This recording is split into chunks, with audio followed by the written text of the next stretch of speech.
Criticism on the concept of sovereignty by Jean Bodin. In previous slide or in previous lecture, we had explained the concept of sovereignty as explained by Jean Bodin.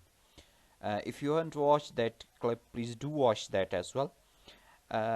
Today we will try to see some confusions or to point out some faults in the concept of sovereignty as explained by the Jean Bodin.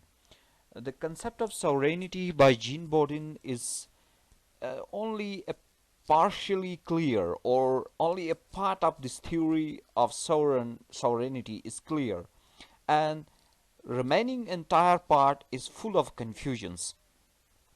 It's because especially when Jean Bodin put restrictions on the sovereign, the restrictions create so many confusions in that concept, right?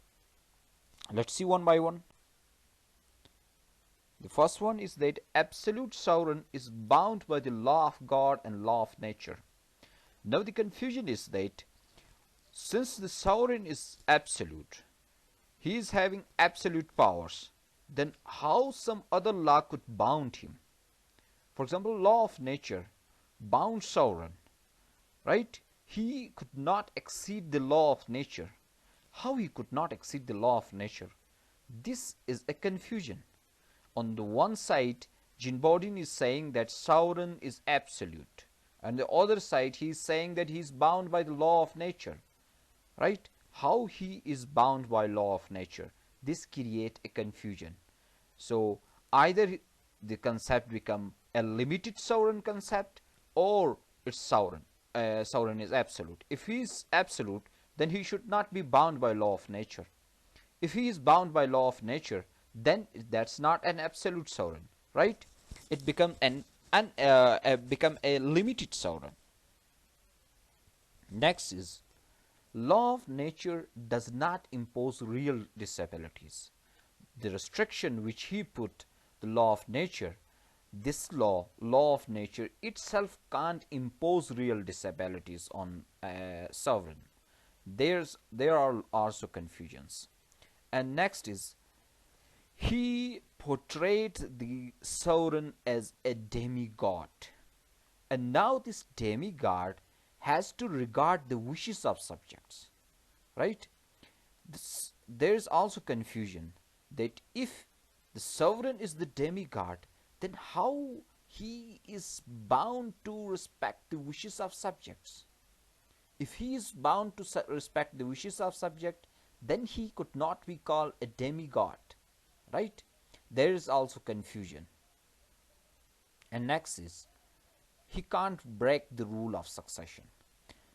See, rule of succession is a rule, or the rule for nominating his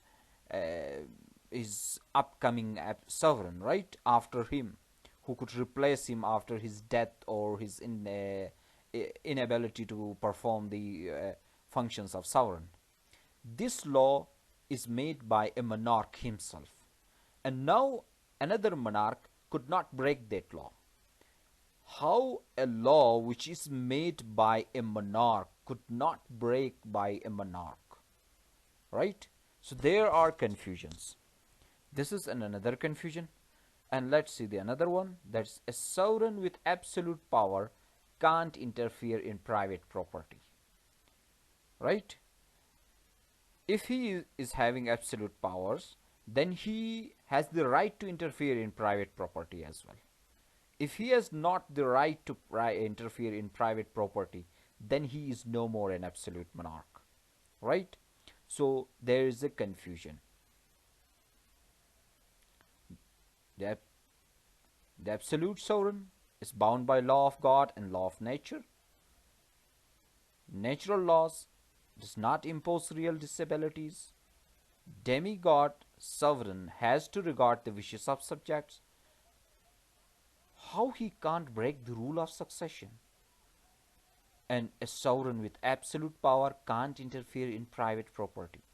These are the confusions in the concept of sovereignty given by Jean Bodin. Thank you for watching.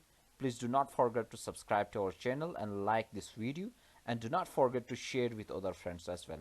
Thank you for joining. Take care and goodbye.